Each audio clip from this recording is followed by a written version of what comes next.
understand for me specifically, as like a young, very mentally ill, very undiagnosed autistic child who was very hyperfixated on the MCU and Doctor Who, and my favourite companion was Amy Pond. Still is. Love Clara Oswald to death, love Rose Tyler to death. Honestly, love Ruby Sunday to death. But I am an Amy Pond bitch. Yeah, look. What was I gonna do? Not cry on her? That's Nebula. That's Nebula. Like...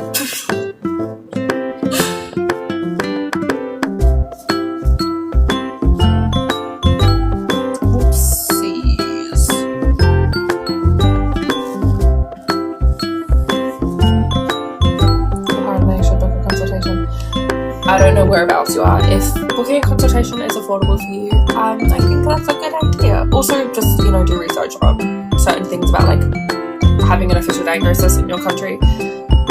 I still would like one eventually. I just can't afford to get the official one right now.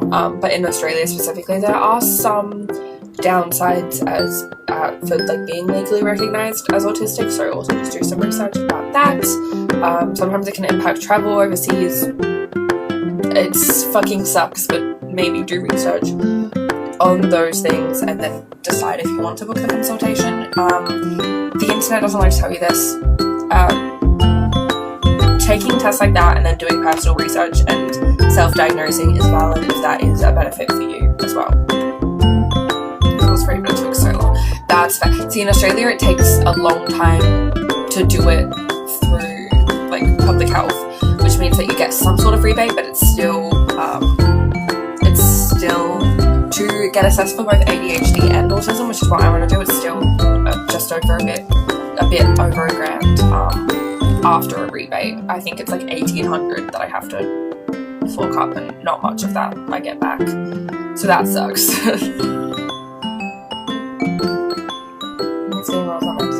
I love Jack Quaid.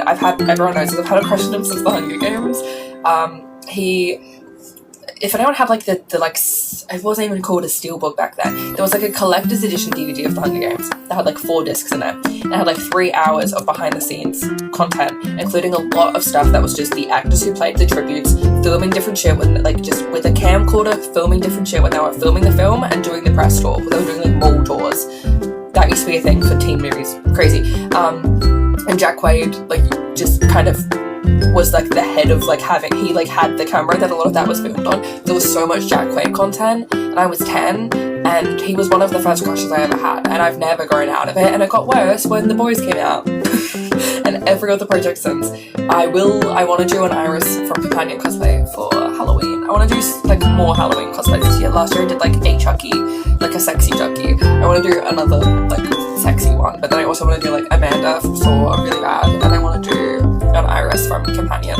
I'd love to do a Grace from Ready or Not at some point, but I also kind of want to do a sexy Patrick Bateman, because I think that's funny.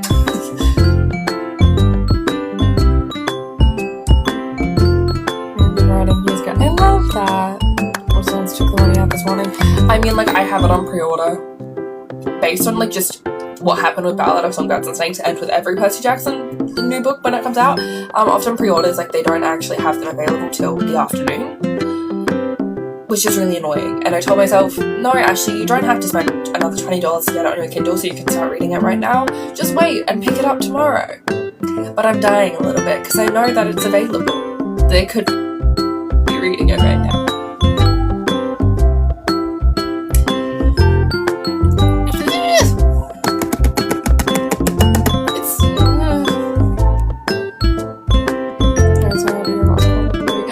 I'll see you there if you do want to go. It's also, like, respectfully a bit pricey, so completely understand, you know.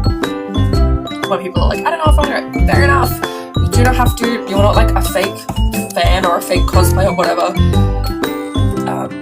But, yeah. You do what's right for you. I got it on Instagram and then I got delayed long. No, literally, my sister who didn't pre-order Ballad of Songbirds and Snakes got it before me because the pre-orders took, like, longer to process in the system than people who just bought it in store from the same bookstore that day.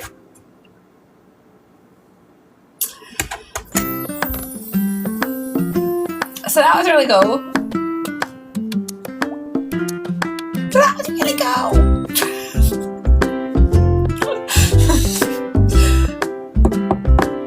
But the nice thing about a pre-order is they do give you a phone call when it's like on the floor, because I've also called in for pre-orders.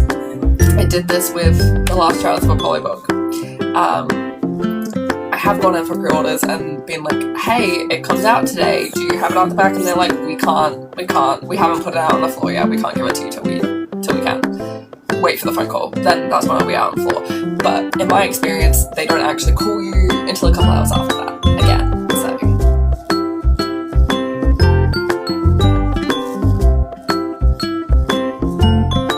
Thanks guys, thanks Phoenix.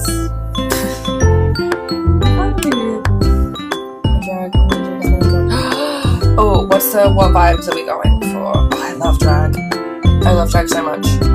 And I like respectful, I always worry that I'm okay, for one thing, I am a neurodivergent queer woman. I'll say that to preface, but I still worry that, like, you know how like some straight women are like really weird about drag queens? And I'm like, I don't want to be that. I don't think I am. I think I'm like respectful and I tip well when I go to drag shows, but I'm worried.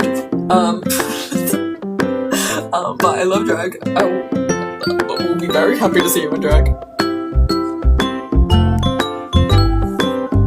Oh, the book that releases in April. I mean, it also just depends on what, like, your local bookstores and where you're pre-ordering it from. How they are with pre-orders. Sabrina Carpenter of Timu. That's a huge fucking compliment to me, I'm not gonna lie to you. I'm nowhere near pretty enough to be like the Walmart tailor, like Sabrina Carpenter, so that's a huge compliment to me. You may have meant that as an insult, but that's a huge compliment to me. Oh, and Daredevil Born Again. Oh, my camera, my webcam started slipping. I just didn't want it to fall. I'm loving Daredevil Born Again. But fuck them for that opening scene. No spoilers, but I cried like a little fucking baby. Also, the ending of the last episode. Fuck you.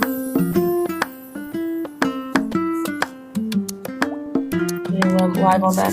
I have been trying to, I used to a little bit in 2020 and then I stopped for a long time because I got scared of it, and I've been trying to gaming streams lately, but it doesn't like me. I keep having technical errors, which is why I hopped off there tonight, because my stream has crashed 4 times and that was my limit. But I'm gonna try and do, like, not logistics. I'm gonna try and fix it before next stream, which should be in 3 days.